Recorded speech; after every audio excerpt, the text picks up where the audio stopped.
Hello everyone. तो कैसे हैं आप लोग? उम्मीद है आप सब जो हैं बिल्कुल स्वस्थ होंगे। हम लोग पिछले क्लास में करंट इलेक्ट्रिसिटी को स्टार्ट किए थे, बिल्कुल जो बेसिक डिफिनीशन वगैरह था वो सब सीखे थे। अब इसी में सिलेबस को हम लोग आगे बढ़ा रहे हैं। इसमें आगे जो हम लोगों को पढ़ना है वो है इलेक्ट्रॉन का ड्रिफ्ट वेलोसिटी क्या होता है कंडक्टर के इनसाइड में जब इलेक्ट्रिक करंट का फ्लो होता है। तो उस टॉपिक पे तो आएंगे, उसके पहले हम लोगों को कुछ बात समझ लेना जरूरी है। देखिए, जैसे कोई भी कंडक्टर में लार्ज नंबर में फ्री इलेक्ट्रॉन्स होता है, ठीक ना। कंडक्टर में लार्ज नंबर में फ्री इलेक्ट्रॉन्स होता है और वो इलेक्ट्रॉन जो है उसमें रुका हुआ नहीं रहता है। थर्मल एनर्जी के वजह से वो इलेक्ट्रॉन जो है ना वो रैंडमली मूव करते रहता है। इलेक्ट्रॉन के कंडक्टर के इनसाइड में ये जो फ्री इलेक्ट्रॉन्स है वो रैंडमली मूव करते रहता है, ठीक ना, रैंडम मोशन रहता है। तो अगर इलेक्ट्रिक फील्ड नहीं, अभी कोई इलेक्ट्रिक फील्ड नहीं, तो इलेक्ट्रॉन तो जाहिर है वो रैंडमली तो मूव कर ही रहा है। अगर आपसे कोई कहे कि भाई मेटल के अंदर जो इलेक्ट्रॉन होता है वो अगर ऑलरेडी मोशन में रहता है तो इसका मतलब है कि उसमें ऑल टाइम करंट एग्जिस्ट करता है? नहीं, क्योंकि चार्ज में मोशन होता है उसी को ना करंट बोलते हैं। इसका मतलब ये हुआ कि कोई भी मेटल को जब हम लोग टच करते तो उसमें करंट का फ्लो शुरू हो जाता। लेकिन क्या प्रैक्टिकली में ऐसा होता है कि कोई मेटल को टच किए तो करंट लग गया? तो बोलेंगे कि नहीं, ऐसा तो नहीं है कि नॉर्मल वे में हर मेटल जो है, जो भी प्लेट को, चम्मच को आप मेटल के चम्मच को टच कर रहे हैं तो क्या करंट लग रहा है? नहीं। तो ऐसा क्यों नहीं होता है? जबकि हम लोग जानते हैं कि मेटल में लार्ज नंबर में फ्री इलेक्ट्रॉन्स होता है और वो इलेक्ट्रॉन्स जो है वो रैंडमली मूव करते रहता है, फिर भी उसमें करंट क्यों नहीं एग्जिस्ट करता? ठीक, तो देखिए क्या होता है कि अगर कोई इलेक्ट्रॉन सपोज करो इधर से इधर आ रहा है ना, एक तरह से इसका डिस्प्लेसमेंट इधर हुआ, तो वैसे ही कुछ इलेक्ट्रॉन जो है वो कुछ इस तरह का मोशन करके इधर भी भाग रहा है। ये जो रैंडम मोशन दिखाया गया, जैसे इलेक्ट्रॉन गया ना यहाँ जा कर के किसी एटम मॉलिक्यूल से कोलाइड किया, फिर उसका डायरेक्शन चेंज कर गया, इस तरह से इलेक्ट्रॉन मूव तो बहुत फास्ट करता है। ये जो रैंडम मोशन है ना वो बहुत तेजी से होता है, वो मतलब लगभग 10⁵ मीटर पर सेकंड का अप्रोक्स होता है, मतलब वेरी हाई स्पीड होता है। लेकिन क्या होता है ना, यहाँ टकराया फिर इधर भाग गया, हो सके टकरा के इधर ही आ जाए।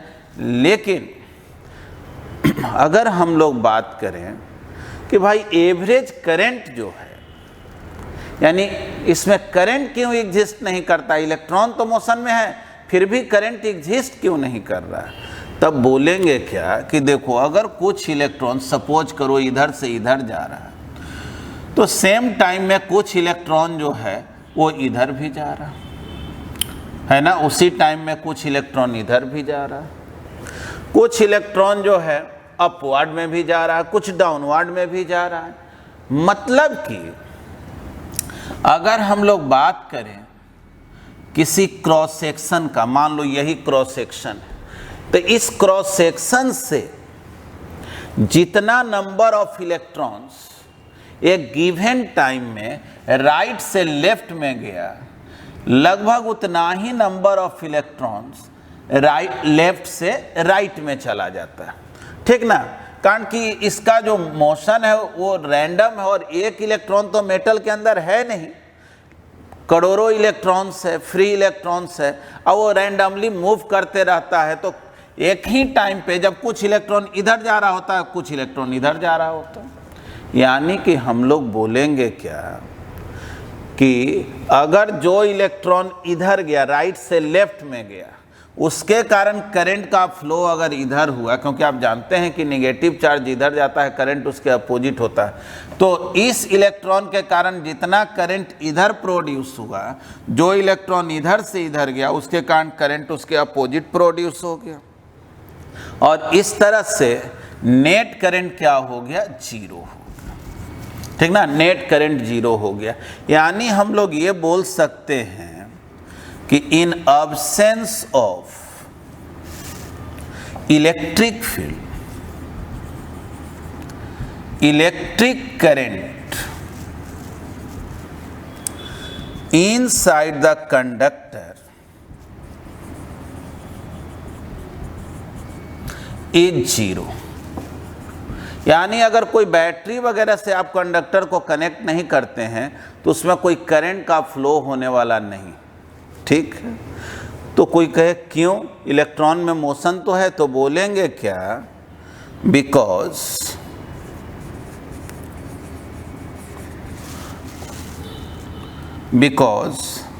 Number of electrons crossing through a given cross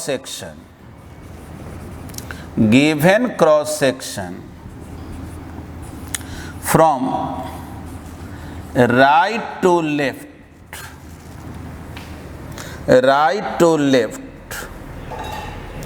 are equal to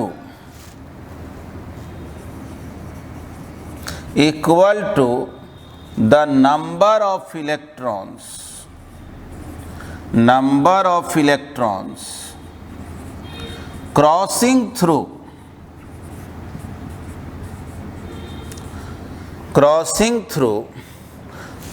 the same cross section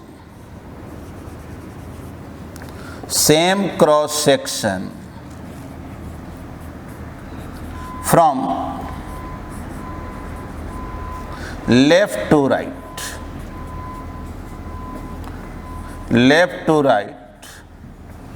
in same time interval। उतना ही टाइम में जो है, जितना इलेक्ट्रॉन लेफ्ट से राइट में गया उतना ही राइट से लेफ्ट में गया। इसलिए जब इलेक्ट्रिक फील्ड मौजूद नहीं हो तब नेट करंट जो है हम लोग जीरो कंसीडर करेंगे। ठीक ना, ये बात तो उम्मीद है आप समझ गए होंगे। यानी अगर कोई ये क्वेश्चन कहे कि भाई मेटल के अंदर इलेक्ट्रॉन जो होता है वो तो रैंडमली मूव करते रहता है, और चार्ज में जब मोशन हो तो चार्ज में मोशन को ही ना करंट बोलते हैं, तो बोलेंगे कि हाँ ये तो ठीक है कि चार्ज जब फ्लो करता है मोशन में हो तो उसको हम लोग करंट बोलते हैं। लेकिन इस केस में क्या होता है कि अगर कुछ इलेक्ट्रॉन इधर से इधर भाग रहा है तो कुछ इधर से इधर भी भाग रहा है, सेम टाइम में कुछ इलेक्ट्रॉन ऊपर भाग रहा है, कुछ नीचे भाग रहा है, कुछ इधर जा रहा है, कुछ इधर जा रहा है ना, वो रैंडम मोशन।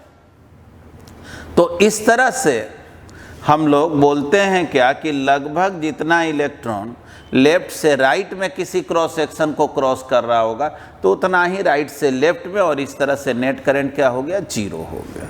ठीक है, अब देखें, अगर मान लीजिए जैसे कोई कंडक्टर है, ढेर सारा इसमें फ्री इलेक्ट्रॉन्स, है, कोई इधर भाग रहा है ना, कोई इलेक्ट्रॉन है तो किसी समय इधर भाग रहा है, किसी का वेलोसिटी इधर तो किसी का इधर, है ना, किसी का वेलोसिटी इधर, मतलब कि रैंडमली जो है इलेक्ट्रॉन सब मूव कर रहा है ना। इलेक्ट्रिक फील्ड तो है नहीं कि कोई पर्टिकुलर डायरेक्शन में फोर्स लगे।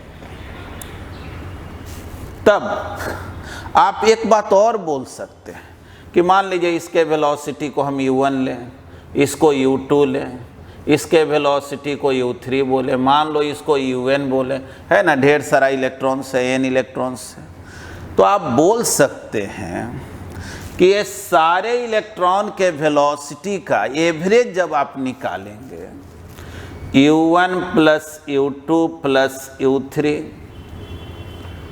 Up to un divided by n। थोड़ा समझ लें, अगर u1 इधर है, un इधर है, ये j में है तो ये माइनस j में है, ये i में है, ये माइनस i में है। मतलब कि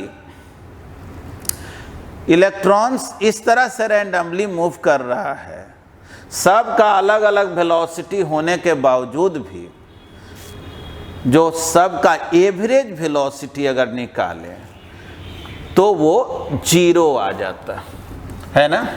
वेक्टरली इसके वेलोसिटी को ऐड करके n से डिवाइड करें तो एवरेज वेलोसिटी क्या आ गया? 0। यानी हम लोग ये मान करके चलते हैं कि जब इलेक्ट्रिक फील्ड मौजूद नहीं होगा तो इलेक्ट्रॉन का एवरेज वेलोसिटी 0 होगा और कंडक्टर में जो है कोई करंट का फ्लो नहीं होगा।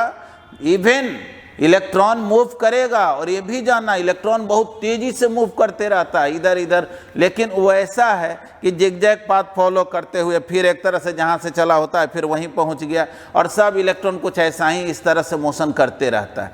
तो उस केस में नेट करंट 0 इसलिए लिए क्योंकि अगर एक टाइम में इलेक्ट्रॉन कुछ इधर जा रहा है तो दूसरा इलेक्ट्रॉन इधर भी जा रहा है, तो बतलाव एक ही कंडक्टर में अगर इधर भी करंट फ्लो हो इधर भी करंट फ्लो हो और दोनों इक्वल मैग्नीट्यूड का हो जाए तो नेट तो 0 ही ना हो जाएगा।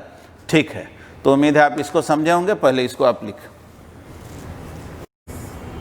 हाँ जी, अब देखिए कुछ और बात हम लोग इसमें पहले सीखते हैं। जैसे कोई कंडक्टर और आप उसको इलेक्ट्रिक फील्ड में जब रखते हैं, याद कीजिए इलेक्ट्रोस्टैट में हम लोग एक टॉपिक पढ़ते थे इलेक्ट्रोस्टैटिक इंडक्शन। तो जैसे इलेक्ट्रिक फील्ड इधर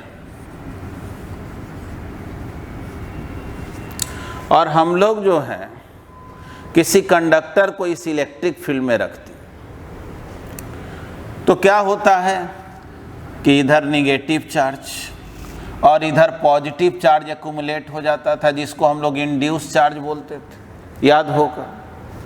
और होता क्या था कि ये जो इंड्यूस चार्ज है, मान लो यहाँ माइनस क्यू यहाँ प्लस क्यू, ये इंड्यूस चार्ज जो है इस मेटल के अंदर अपना इलेक्ट्रिक फील्ड इधर प्रोड्यूस कर देता था और एक्सटर्नल इलेक्ट्रिक फील्ड तो इधर है ही, और इस तरह से नेट इलेक्ट्रिक फील्ड 0 हो जाता था। ये पहले बताया गया। यानी कि जब भी कोई आइसोलेटेड कंडक्टर हो, इंडिपेंडेंट कंडक्टर हो और उसको अगर इलेक्ट्रिक फील्ड में रखेंगे तो उसके इन साइड में नेट इलेक्ट्रिक फील्ड 0 हो जाता था। इसलिए क्योंकि जो ये इंड्यूस चार्ज है वो अपना इलेक्ट्रिक फील्ड इसके इलेक्ट्रिक फील्ड यानी जो एक्सटर्नल इलेक्ट्रिक फील्ड था उसके अपोजिट में सेम मैग्नीट्यूड का प्रोड्यूस कर देता है, मेटल के केस में स्पेशली। यही जब डाइलेक्ट्रिक मटेरियल रहता है मेटल के अलावे, तब नेट इलेक्ट्रिक फील्ड इधर एग्जिस्ट करता है, यानी उसमें भी कुछ इलेक्ट्रिक फील्ड को इंड्यूस इलेक्ट्रिक फील्ड थोड़ा कम कर देता है, डाइलेक्ट्रिक में भी कम हो जाता है। मतलब कि अगर ये मेटल ना होकर डाइलेक्ट्रिक मटेरियल होता और तब उसको इलेक्ट्रिक फील्ड में रखते, तब इसके अंदर इलेक्ट्रिक फील्ड एग्जिस्ट करता। ये अलग बात है कि जितना एक्सटर्नल फील्ड है उससे कम एग्जिस्ट करता, लेकिन जब बात मेटल का हो जाए, कंडक्टर का हो जाए, तब जो है उसके अंदर नेट इलेक्ट्रिक फील्ड 0 होता है। ये हम लोग ऑलरेडी इलेक्ट्रोस्टैट में इलेक्ट्रोस्टैटिक इंडक्शन में पढ़े थे। अब देख, लेकिन जब आप इसी कंडक्टर को बैटरी से कनेक्ट करते हैं, ठीक ना, इसी कंडक्टर को जब आप बैटरी से कनेक्ट करते हैं, देखिए ये पॉजिटिव टर्मिनल है, ये निगेटिव टर्मिनल है, यानी एक तरह से आप पोटेंशियल डिफरेंस अप्लाई कर दिए इसके दोनों एंड के बीच। तो देखो होता क्या है, जाहिर है इसमें लार्ज नंबर में फ्री इलेक्ट्रॉन्स। अब ये बैटरी जो है ना इलेक्ट्रिक फील्ड प्रोड्यूस करता, बैटरी इलेक्ट्रिक फील्ड प्रोड्यूस करता, और इलेक्ट्रॉन जो है जाहिर है इलेक्ट्रिक फील्ड के इधर आएगा, अपोजिट में ना मूव करता है, इलेक्ट्रिक फील्ड जिधर होगा इलेक्ट्रॉन उसके अपोजिट में, इलेक्ट्रॉन इधर आएगा तो क्या इलेक्ट्रॉन यहाँ आकर के एक्युमुलेट कर जाएगा और यहाँ पॉजिटिव चार्ज एक्युमुलेट होगा? तो देखो अब नहीं होगा, इसलिए क्योंकि ऑलरेडी यहाँ कनेक्टिंग वायर हो गया। अब होता क्या है, इधर से अब इलेक्ट्रॉन मूव करते हुए आएगा, यहाँ चला आया, या कहो कि पॉजिटिव चार्ज, वैसे मेनली पॉजिटिव चार्ज में तो मोशन नहीं होता है, कारण कि जो भी करंट एग्जिस्ट करता है स्पेशली वो फ्री इलेक्ट्रॉन के वजह से। लेकिन अगर मान लो पॉजिटिव आयंस के बारे में भी सोचो तो पॉजिटिव चार्ज होगा तो फील्ड के डायरेक्शन में ऐसे आएगा।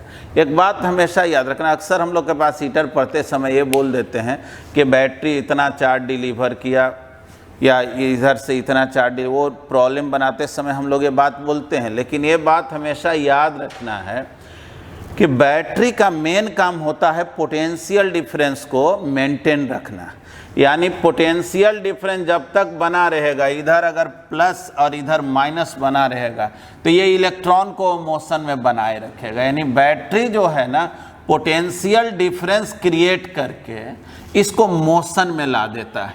जैसे समझो कि कोई कंटेनर में पानी भरा हुआ और तुम क्या किए, अभी जैसे कंटेनर जो है ना उसका दोनों एंड हॉरिजेंटल लेवल पर सेम लेवल पर है, और तुम क्या कि एक को ऊंचा कर दिया, इधर अगर एक होल कर दो तो पानी का फ्लो खुद ब खुद हो जाएगा कि नहीं? वो हाइट का डिफरेंस हो गया, पोटेंशियल एनर्जी का डिफरेंस हो गया, तो वाटर का फ्लो शुरू हो गया। तो वैसे ही यहाँ एक तरह से समझो कि अब तो ये आइसोलेटेड कंडक्टर रहा नहीं है, बैटरी से कनेक्टेड है, तो ये इस कनेक्टिंग वायर के कारण अब कोई चार्ज का एक्युमुलेशन होने वाला नहीं है, ठीक ना? There is no accumulation of electric charge, ठीक ना? मतलब यही अगर आइसोलेटेड कंडक्टर होता, ऐसा होता, तब इधर माइनस इधर प्लस एक्युमुलेट हो जाता और तब इन साइड में इलेक्ट्रिक फील्ड क्या हो जाता? जीरो। लेकिन जब कनेक्टिंग वायर से हम लोग कनेक्ट कर देंगे तो ये इलेक्ट्रॉन यहाँ इकट्ठा ना होकर के बस इस पाथ को फॉलो करके पहुँचेगा, है ना? तो इस तरह से ये बात याद रखना है कि जब कोई कंडक्टर को हम बैटरी से कनेक्ट करेंगे तब जो है उस कंडक्टर के अंदर इलेक्ट्रिक फील्ड एग्जिस्ट करेगा। यानी कभी कभी कोई क्वेश्चन ऐसे कह देगा कि भाई हम तो पढ़े थे कि मेटल के अंदर इलेक्ट्रिक फील्ड एग्जिस्ट नहीं होता है, लेकिन अब तो आप बताने लगे मेटल के अंदर भी इलेक्ट्रिक फील्ड एग्जिस्ट होता है। तो बोलेंगे कि नहीं, जब आइसोलेटेड कंडक्टर हो ना तब इलेक्ट्रिक फील्ड उसके इनसाइड में एग्जिस्ट नहीं करेगा, लेकिन जब बैटरी से कनेक्टेड हो तब बैटरी के वजह से उसमें all time potential difference exist करता है और तब इलेक्ट्रिक फील्ड एग्जिस्ट करेगा। और इस केस में कोई जो है इंड्यूस चार्ज या इलेक्ट्रोस्टैटिक इंडक्शन जो फिनोमिनन था उसका बात हम लोग नहीं करेंगे, ठीक ना? क्योंकि कोई चार्ज इंड्यूस होने, कारण कि यहीं पर आके एंड नहीं ना हो गया, इधर से तो पाथ बना हुआ है तो इलेक्ट्रॉन इधर से चले गए और लूप तो कंप्लीट है, इसलिए जाहिर है समझ लो कि जैसे वाटर पार्क में देखते हो ना कि वही पानी रहता है, सेम पानी क्या करता है, वहाँ से उठता है फिर ऊपर चला जाता है फिर वही आता है। तो उसमें जो अपरेटस लगाया, जो मशीन लगाया हुआ है जो उसको ऊपर नीचे ले जाता है, उसी तरह से समझो बैटरी का रोल है। जो इलेक्ट्रॉन सब जगह मौजूद है उसको वो क्या करता है? मोशन में ला देता है और उसी के वजह से करंट एग्जिस्ट करता है। तो पहले तो ये हम लोग बात नॉलेज के लिए सीखे। अब आगे हम लोगों को सीखना है कि इलेक्ट्रॉन का ड्रिफ्ट वेलोसिटी क्या होगा जब किसी कंडक्टर में इलेक्ट्रिक करंट को एग्जिस्ट कराएंगे। देखो करंट जब एग्जिस्ट नहीं कराओगे ना तो इलेक्ट्रॉन का एवरेज वेलोसिटी जीरो होता है, यानी तब ड्रिफ्ट वेलोसिटी को जीरो मान करके चलते हैं। इनडायरेक्टली ये जानना है कि जो ड्रिफ्ट वेलोसिटी जो है ना वो एवरेज वेलोसिटी ऑफ इलेक्ट्रॉन है। तो ठीक है, उसका चर्चा करते हैं, पहले आप इसको लिख लें। तो आइए अब हम लोग पढ़ते हैं ड्रिफ्ट वेलोसिटी, जो आपके 12th के एग्जाम में डेरिवेशन में भी पूछता है और इसको हम लोग दो तरह से डिराइव करते हैं। एक तो आपका एनसीईआरटी बुक में है रिलैक्सेशन टाइम के टर्म में, पहले मैं उसी को डिराइव करूंगा। फिर जो है एक और मेथड है जिससे हम लोग ड्रिफ्ट वेलोसिटी को कैलकुलेट करते हैं, दोनों मेथड को सीखेंगे। ड्रिफ्ट वेलोसिटी क्या है, तो बोलेंगे क्या, the average velocity of free electron inside a current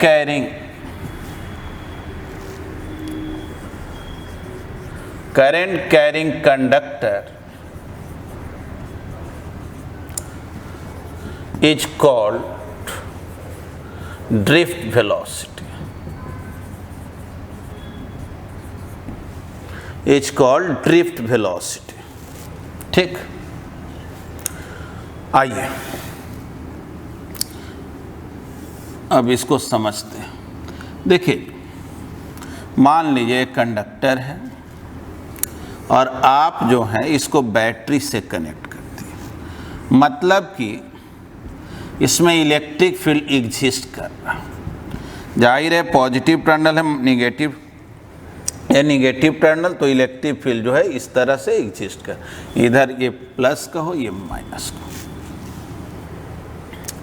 इसमें ढेर सारा फ्री इलेक्ट्रॉन्स है ना, मान लो इसका वेलोसिटी u1 है, इसका वेलोसिटी u2 है, इसका वेलोसिटी u3 है, मतलब लार्ज नंबर में इलेक्ट्रॉन्स है ना।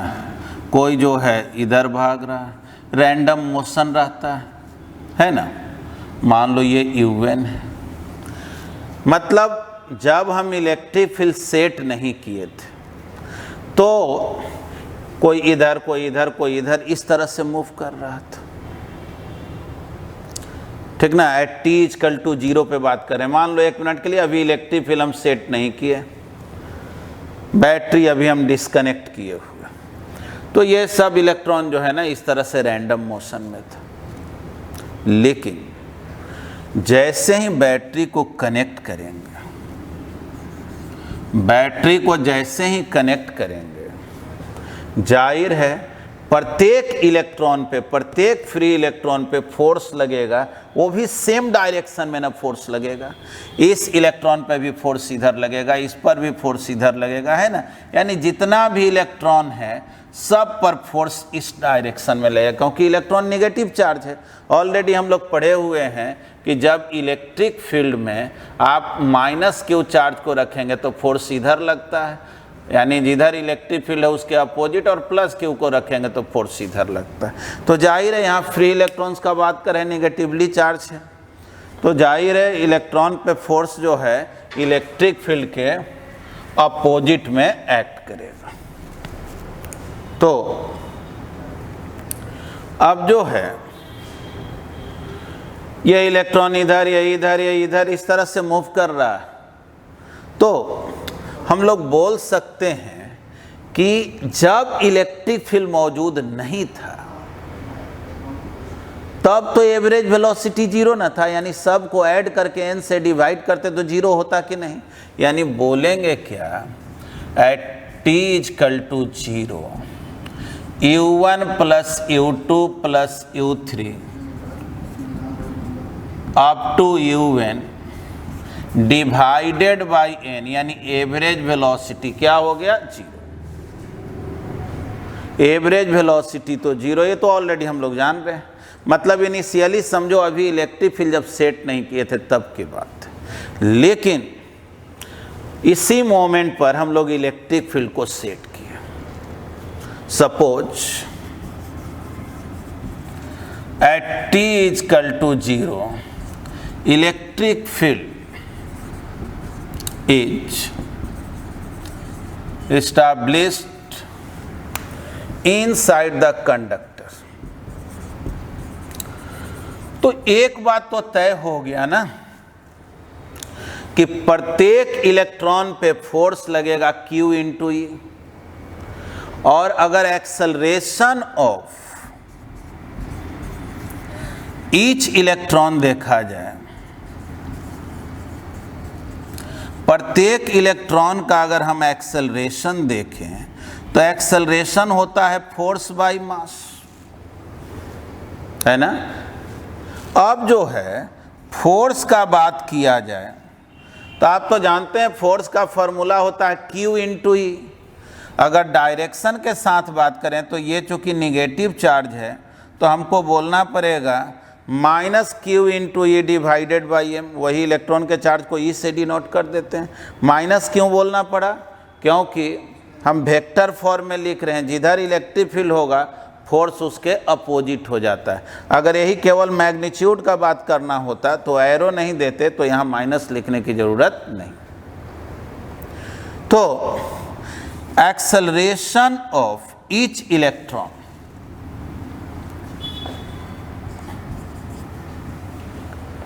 ठीक ना, प्रत्येक इलेक्ट्रॉन का जो एक्सेलरेशन है कितना हो गया? Minus e by m. और सब इलेक्ट्रॉन पे फोर्स तो इधर ही ना लगेगा।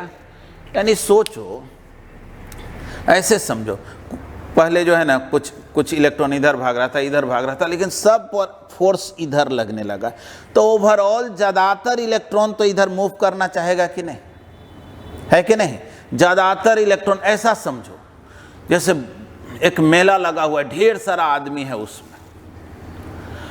सब ठीक ना, कोई इधर भाग रहा, कोई इधर भाग रहा, कोई ऐसे ऐसे अपना रैंडम मोशन को फॉलो कर रहा। अब समझो कि सब आदमी को जो है ना एक रस्सी से बांध दिया जाए और इधर खींचा जाए, है ना, तो ठीक है, कोई इधर भाग रहा था और उसको खींच रहे हैं तो वो स्लो होते जाए, तुरंत जीरो ना हो जाए वेलोसिटी। लेकिन ओवरऑल अगर बात करोगे तो मोस्टली को तो अब इधर आना पड़ेगा ना।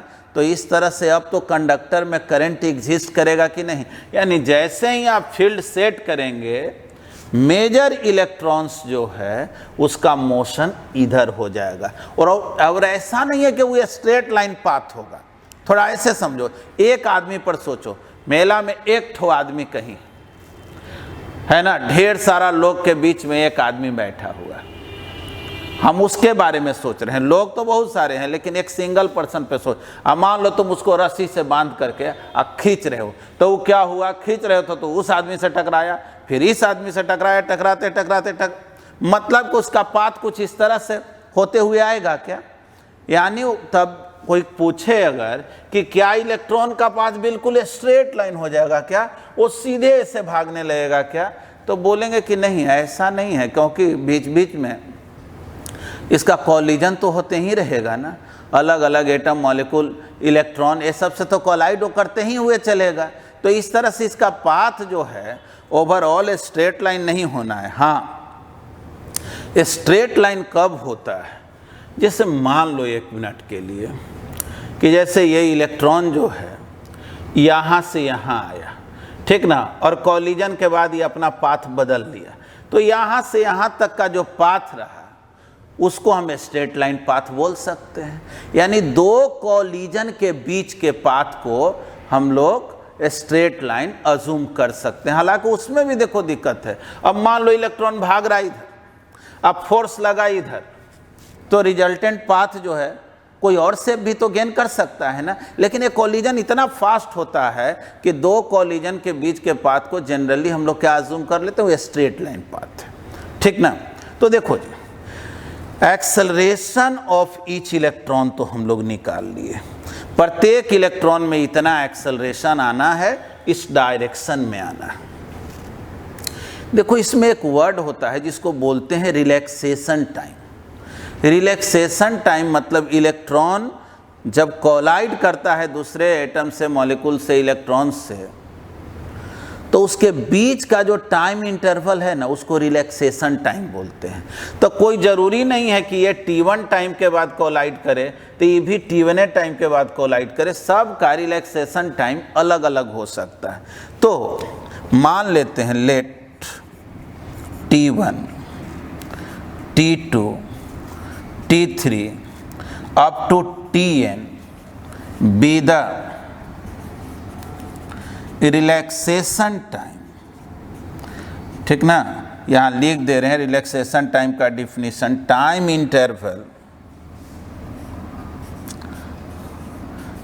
इंटरवल बिटवीन टू कॉलिजन्स, दो कॉलिजन के बीच का जो टाइम इंटरवल है है ना।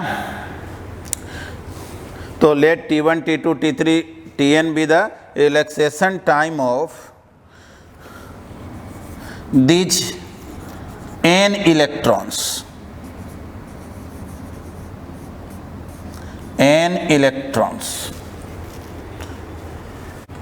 तो अब हमको निकालना क्या, तो निकालना है इलेक्ट्रॉन का एवरेज वेलोसिटी। तो देखो एवरेज वेलोसिटी निकालने का दो मेथड है, एक होता है इलेक्ट्रॉन का डिस्प्लेसमेंट कितना हुआ, उसमें टाइम से डिवाइड कर देंगे, और दूसरा जो है जितने भी नंबर ऑफ इलेक्ट्रॉन्स है सब का वेलोसिटी निकालते हैं रिलैक्सेशन टाइम के बाद, और सारे के वेलोसिटी को ऐड करके n से डिवाइड कर दें, तब जो एवरेज वेलोसिटी निकलेगा उसको भी हम लोग ड्रिफ्ट वेलोसिटी ही बोलेंगे।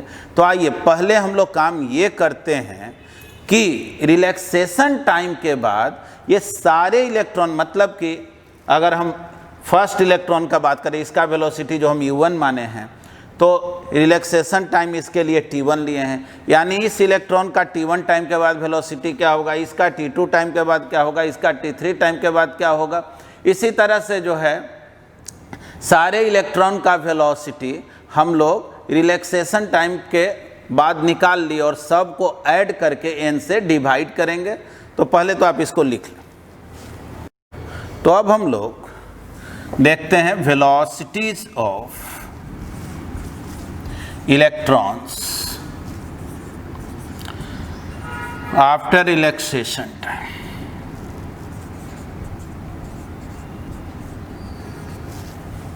ठीक, तो मान लो फर्स्ट इलेक्ट्रॉन इसको अगर बोले तब V equal to U plus AT, जानते हो ना, V equal to U plus AT।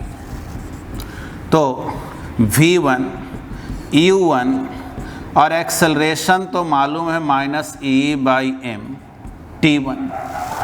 इसी तरह से सेकेंड इलेक्ट्रॉन के लिए बात करें U2 -e/m T2, V3 U3 -e/m T3, Vn है ना, डॉट डॉट कर दे रहे हैं,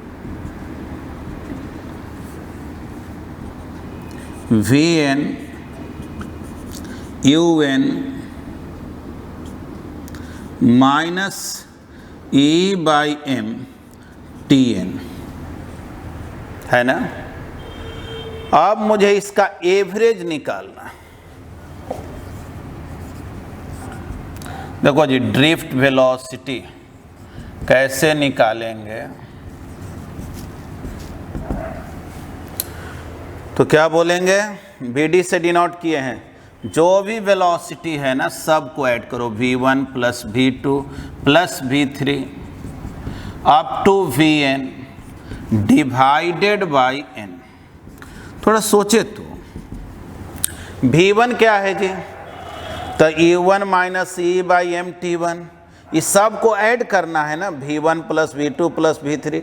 तो पहला टर्म को ऐड करेंगे तो क्या हो जाएगा, U1 plus U2 plus U3 up to Un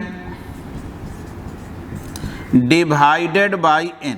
ध्यान से देखना, फर्स्ट टर्म को ऐड कर लिया, सेकेंड टर्म को सबका अगर ऐड करें तो सब में -e/m कॉमन हो जाएगा, और क्या बचेगा, n से तो ओवरऑल डिवाइड करना है, तो क्या बचेगा थोड़ा देखो ना, क्या बचेगा, तो T1 plus T2 plus T3 up to Tn, है ना, T1 plus T2 plus T3 up to Tn divided by n। ठीक, देख लो तो ये वाला जो टर्म है पहले ही हम लोग निकाले हैं, जीरो है कि नहीं, यानी कि इसको हम लोग ऐसे लिख सकते हैं, U1 plus U2 plus U3 up to Un divided by n, और इसको लिख दें -e/m T1 plus T2 plus T3 up to Tn divided by n, है ना। ये टर्म तो जीरो है ना, ये ऑलरेडी हम लोग जान रहे हैं। तो देखो तो ड्रिफ्ट वेलोसिटी क्या आ गया, ये टर्म जीरो है, तो -E/m। और सोचो तो ये रिलैक्सेशन टाइम का एवरेज ना आ गया, तो इसको हम लोग टाउ सिंबल से डिनोट करते हैं, टाउ भी बोलते हैं, टाउ सिंबल से डिनोट करते हैं।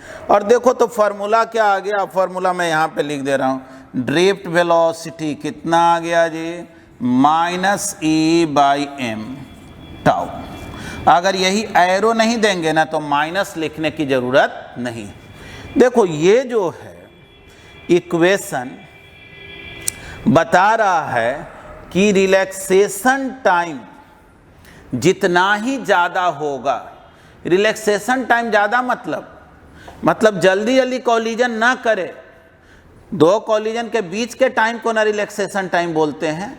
यानी कि अगर कॉलिजन जल्दी जल्दी ना होकर के ज़्यादा टाइम पर हो तो रिलैक्सेशन टाइम ज़्यादा, रिलैक्सेशन टाइम जितना ही ज़्यादा होगा ड्रिफ्ट वेलोसिटी भी उतना ही ज़्यादा होगा। मतलब ऐसे समझो, ये बात समझ में ऐसे आए कि मान लो बहुत सारे लोग बैठे हुए हैं, एक मेला लगा हुआ है और उसी बीच तुम दौड़ करके भाग रहे हो, तो जितना ही तुम्हारा कॉलिजन कम होगा बाकी लोगों से उतना ही ना तेज दौड़ पाओगे।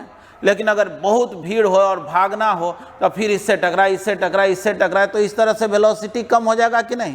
यानी ड्रिफ्ट वेलोसिटी किस पर डिपेंड करता है, रिलैक्सेशन टाइम पे और अप्लाइड इलेक्ट्रिक फील्ड पे। ई और एम तो खैर कांस्टेंट टर्म है, इलेक्ट्रॉन का चार्ज है, इलेक्ट्रॉन का मास है, ये तो कांस्टेंट है। यानी ये दो टर्म पे डिपेंड करता है। जितने ज़्यादा इलेक्ट्रिक फील्ड अप्लाई करेंगे इलेक्ट्रॉन का ड्रिफ्ट वेलोसिटी उतना ही ज़्यादा होगा, इलेक्ट्रॉन तेज़ी से इधर भागेगा।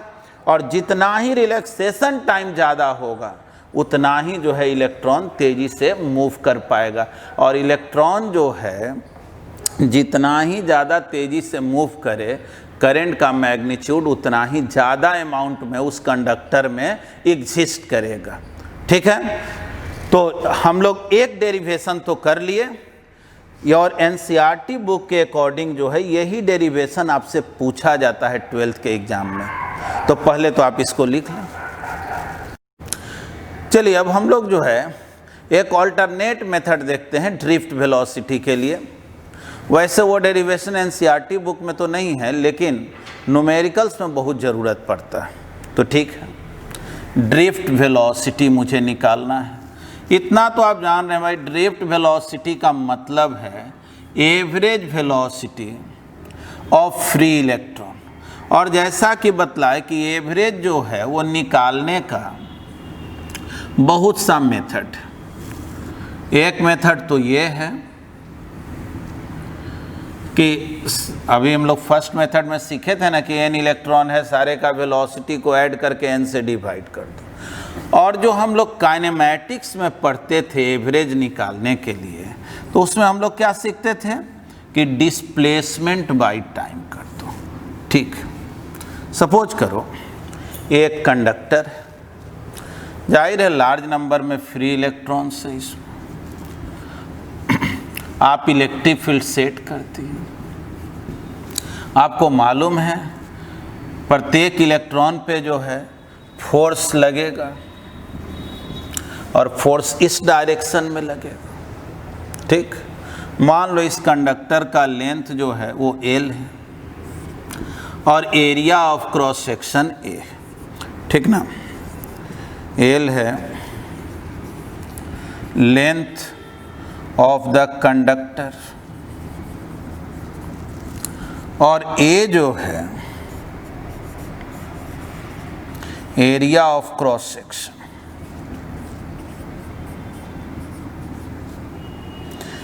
स्मॉल n, देखना यहाँ अब n सिंबल का क्या मतलब है। मान लेते हैं इस कंडक्टर में फ्री इलेक्ट्रॉन्स का जो डेंसिटी है, total number of free electrons नहीं, फ्री इलेक्ट्रॉन, यानी कि दो तरह से आप बोल सकते हैं, डेंसिटी ऑफ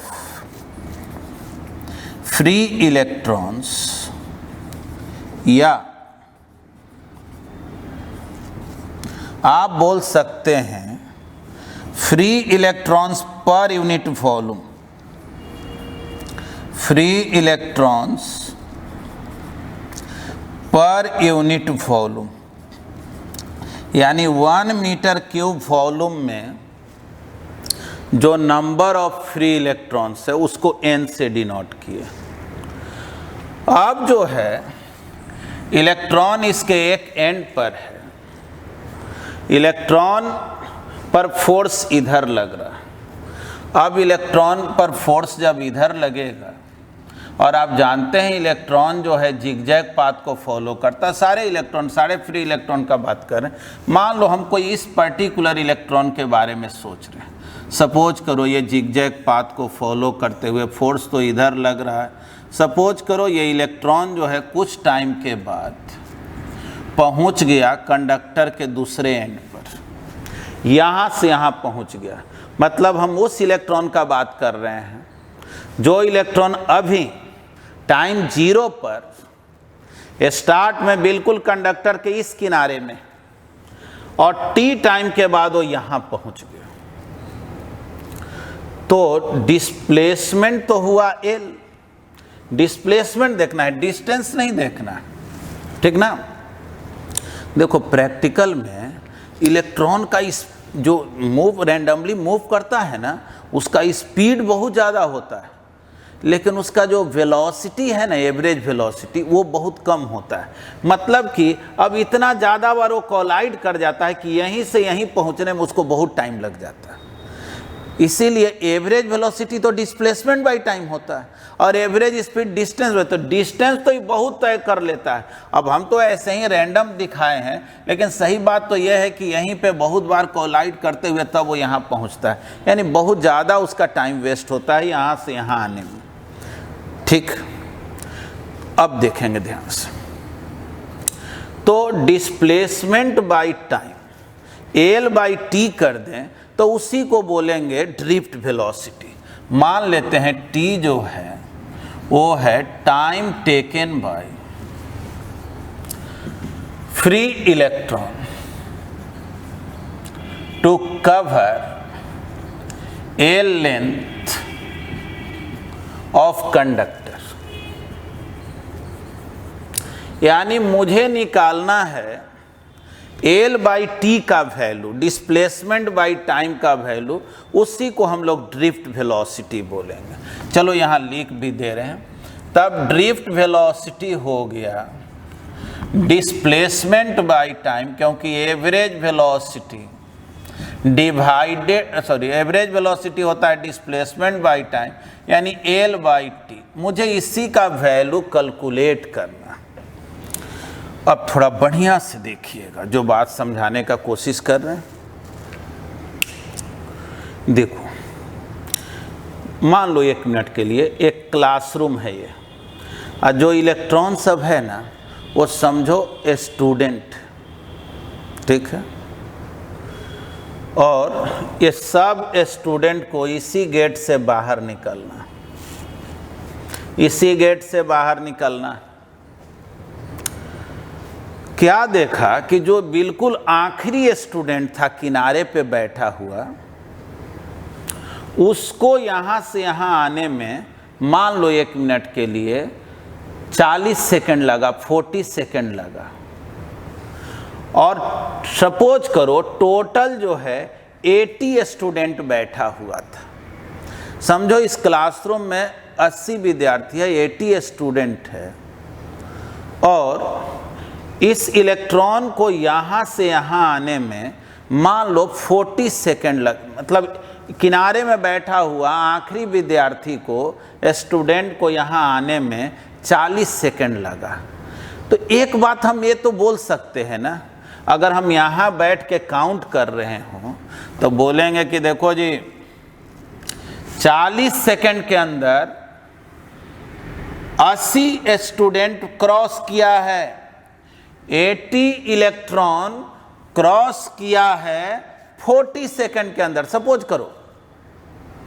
तो कोई पूछेगा कि तब बतलाओ तो rate of flow of student कितना है, तो बोलेंगे कि टोटल स्टूडेंट 80 और टाइम लगा 40, 80/40 यानी 2 स्टूडेंट पर सेकंड जा रहा है, यानी स्टूडेंट का करंट कैसा हो गया, फ्लो किस रेट से हो गया, 2 स्टूडेंट पर सेकंड। तो वैसे ही हम लोग करते हैं कि पहले पता कर लो कि इस कंडक्टर के अंदर चार्ज कितना है फ्री इलेक्ट्रॉन के वजह से, है ना, कितना फ्री इलेक्ट्रॉन है और उसका चार्ज कितना है। जब इस किनारे वाला इलेक्ट्रॉन यहाँ आ गया होगा तो ये तो उसके पहले ही क्रॉस कर गया होगा, ये तो पहले ही क्रॉस कर गया, ये तो और आगे है। सोचो, क्लासरूम का गेट ओपन किया और क्लासरूम में अगर मान लो 80 स्टूडेंट बैठा हुआ है और गेट पर एक आदमी काउंट करते जा रहा है, बारी बारी से सब स्टूडेंट निकल रहा है। जब आखिरी स्टूडेंट निकला तो पता चला कि आखिरी स्टूडेंट को निकलने तक में 40 सेकंड का टाइम लगा, मतलब 40 सेकंड के अंदर 80 स्टूडेंट निकल गया। तो वैसे ही अगर इस इलेक्ट्रॉन को यहाँ पहुँचने में t टाइम लगा, यानी इसके अंदर जितना भी इलेक्ट्रॉन है वो सब के सब t टाइम के अंदर इस क्रॉस सेक्शन को क्रॉस तो किया है ना, यहाँ से सब इलेक्ट्रॉन पास किया है। तो यहाँ बैठा हुआ आदमी यही ना बोलेगा कि 80 इलेक्ट्रॉन पास किया 40 सेकंड में। तो कोई पूछेगा करंट कितना, तो करंट होता है flow of charge divided by time. तो बोलेगा 80 इलेक्ट्रॉन का चार्ज कितना है देख लो और टाइम से डिवाइड कर दो, करंट निकल जाएगा ना। तो यानी हम करंट निकालना चाह रहे हैं। तो देखिए ऐसे बोलेंगे, सबसे पहले बोलेंगे चार्ज ऑफ फ्री इलेक्ट्रॉन या charge of conductor due to free electrons. हम क्योंकि क्रॉस तो फ्री इलेक्ट्रॉन कर रहा था, बाकी से क्या, ओवरऑल टोटल नेट चार्ज तो हमेशा 0 रहता है। देखो फ्री इलेक्ट्रॉन जो है उसके कारण करंट एग्जिस्ट करता है। कोई ऐसे पूछ देना तुमसे कि भाई बतलाओ तो मेटल पॉजिटिवली चार्ज होता है कि निगेटिवली चार्ज होता है, तो बोलेंगे कि देखो मेटल न्यूट्रल होता है, वो पॉजिटिवली निगेटिवली नहीं है। तो कोई कहे करंट तो पास कर रहा है, इलेक्ट्रॉन तो ज़्यादा मात्रा में है, बोलेंगे कि नहीं, इलेक्ट्रॉन उतना ही संख्या में है जितना प्रोटॉन है। ओवरऑल टोटल चार्ज 0 है, लेकिन प्रोटॉन समझो वो न्यूक्लियस में रुका हुआ है, लेकिन इलेक्ट्रॉन मूव कर रहा है। वो भी फ्री इलेक्ट्रॉन के बात हो रहा है, उस इलेक्ट्रॉन के नहीं जो ऑर्बिट में है, जो फ्री इलेक्ट्रॉन है। मतलब कि करंट का फ्लो फ्री इलेक्ट्रॉन के कारण हो रहा है। अब अगर मान लो 1 मिनट के लिए तुमसे इस तरह से कोई क्वेश्चन कह दे कि बतलाओ जी 10 गो इलेक्ट्रॉन इसमें जो है मूव कर रहा है और 10 ठो प्रोटॉन बैठा हुआ है, तो बतलाओ तो टोटल चार्ज कितना हुआ, या निगेटिवली चार्ज बढ़ी है कि पॉजिटिवली चार्ज। तो बोलेंगे देखो टोटल तो 0 के 0 ही है, भले इलेक्ट्रॉन मोशन में है प्रोटॉन रेस्ट में है ना। तो इसलिए ये नहीं बोल देना है कि ये कंडक्टर निगेटिवली चार्ज है, कंडक्टर न्यूट्रल है। हाँ, उसमें जो इलेक्ट्रॉन है ना वो मोशन में है, जो फ्री इलेक्ट्रॉन है, ठीक है ना। फ्री इलेक्ट्रॉन के कारण हम लोग करंट को मेजर करते हैं। तो आइए, तो charge of conductor due to free electrons, तो जाहिर है कितना चार्ज होगा जी पता करो। तो बोलेंगे क्या कि यूनिट वॉल्यूम में n फ्री इलेक्ट्रॉन, तो इसका पूरा वॉल्यूम कितना हुआ, A into L, NaL। Unit volume में n फ्री इलेक्ट्रॉन्स, तो पूरे वॉल्यूम में कितना फ्री इलेक्ट्रॉन्स, तो NaL। ये हो गया total number of free electrons. और एक इलेक्ट्रॉन का चार्ज E है, एक इलेक्ट्रॉन का चार्ज E है, तो टोटल जो इलेक्ट्रॉन्स है उसका चार्ज क्या हो, तो उससे मल्टीप्लाई करते हैं, है ना। यानी बोलेंगे क्या कि इस कंडक्टर के अंदर जो टोटल अमाउंट ऑफ चार्ज है ड्यू टू फ्री इलेक्ट्रॉन्स वो इतना है। और ये सारे के सारे चार्ज यहां से क्रॉस किया है कितने टाइम में, t टाइम में। तो flow of charge divided by time, उसी को ना करंट बोलते हैं। तो बोलेंगे क्या कि इलेक्ट्रिक करंट अगर मेजर करें flow of charge divided by time, तो सोचो इतना जो है चार्ज फ्लो किया कितने टाइम में, t टाइम, ठीक ना। हम लोग ये मान करके चले हैं कि जो सबसे एंड पर इलेक्ट्रॉन है उसको यहाँ आने में टी टाइम लगा, तो जाहिर है उस टी टाइम के अंदर ही ना इस सारा चार्ज क्रॉस कर गया हो, तो जो जितना चार्ज क्रॉस किया उसमें टाइम से डिवाइड कर दिए। अब देख लो इसको, तो आई देख लो A N A L by T, देखो एल बाई टी को क्या बोलते हैं, ड्रिफ्ट वेलोसिटी, तो वी डी तो हम लोग बोलते हैं एल बाई टी को। चल खैर ऐसा करते हैं, I is equal to A N E, इसको वी डी लिख दे रहे हैं, ड्रिफ्ट वेलो। देखो तो ड्रिफ्ट वेलोसिटी का फार्मूला एक आ गया ना, आई बाई ए एन ई। देख लो ये फार्मूला क्या कह रहा है, इलेक्ट्रॉन का जो एवरेज वेलोसिटी है वो करंट पे डिपेंड करेगा, जितना ही ज़्यादा करंट का फ्लो होगा उतना ही इलेक्ट्रॉन का वेलोसिटी ज़्यादा होगा, या उल्टा कहो जितना ही इलेक्ट्रॉन का वेलोसिटी ज़्यादा होगा उतना ही ज़्यादा अमाउंट में करंट का फ्लो। लेकिन देख लो एरिया का इन्वर्सली प्रोपोर्शनल है, ये रिवर वाला केस में भी बतलाते थे, जहाँ रिवर का चौड़ाई ज़्यादा है वहाँ वाटर का वेलोसिटी कम होता है। तो वैसे ही अगर मान लो इस तरह का शेप के कोई कंडक्टर हो, कहीं पे उसका एरिया जो है ज़्यादा है, कहीं पे कम है, मान लो यहाँ कम है यहाँ पर एरिया ज़्यादा है, तो अगर करंट इसमें एग्जिस्ट कर रहा है तो जहाँ पर एरिया ज़्यादा होगा उस कंडक्टर में वहाँ इलेक्ट्रॉन थोड़ा स्लो हो जाता है, और जहाँ एरिया कम होगा वहाँ फास्ट। ठीक रिवर के जैसा ही नदी के चौड़ाई जहाँ पे कम होता है वहाँ वाटर का फ्लो क्या हो जाता है, बहुत फास्ट हो जाता है, और जहाँ पे चौड़ाई ज़्यादा रहता है वाटर धीरे धीरे फ्लो करता है।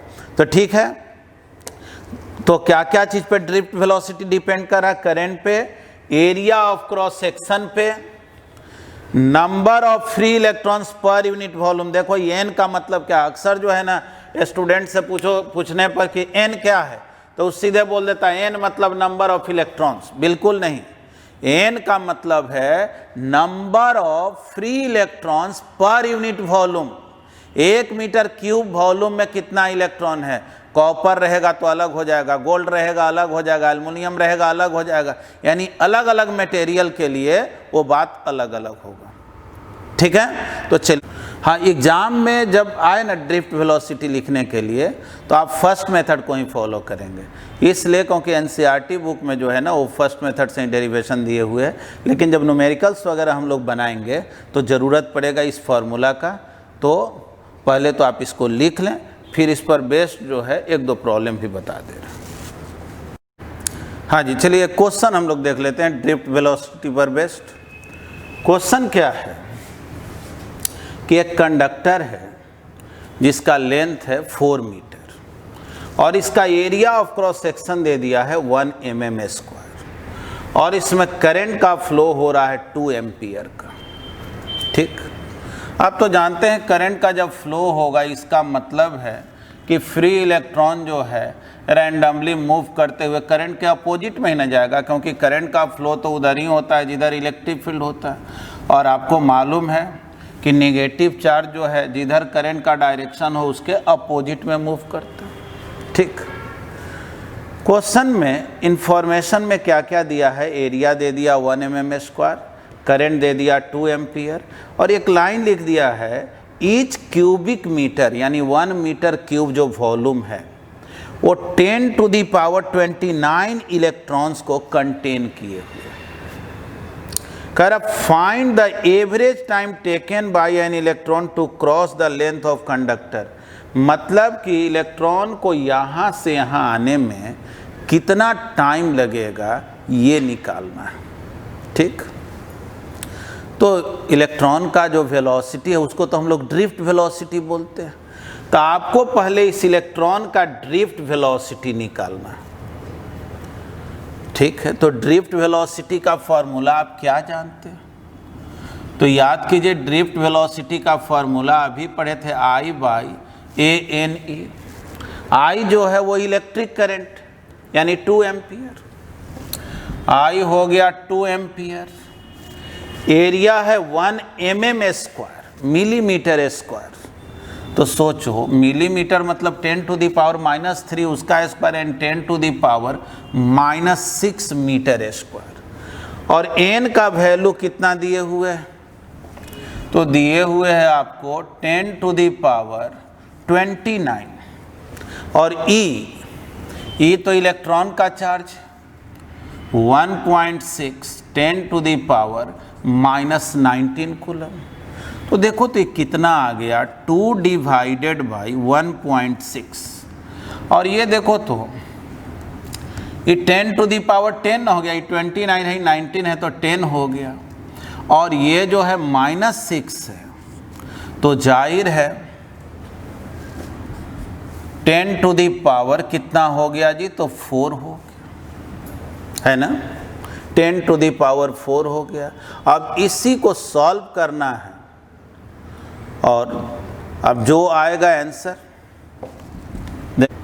हाँ तो चलिए हम लोग इसको सॉल्व करें।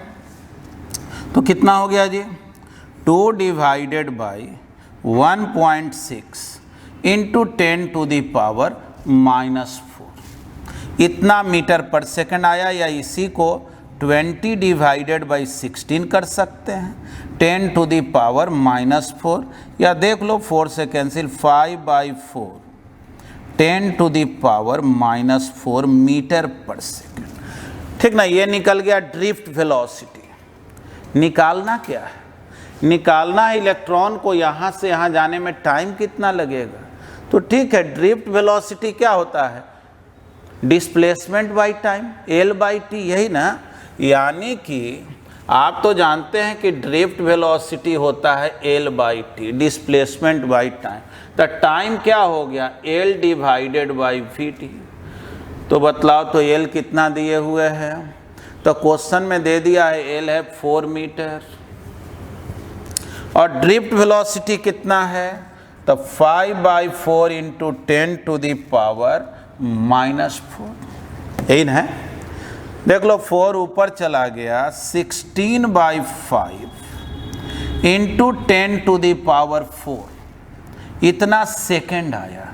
देख लो इसको सॉल्व करेंगे 3.2 10⁻4 सेकेंड।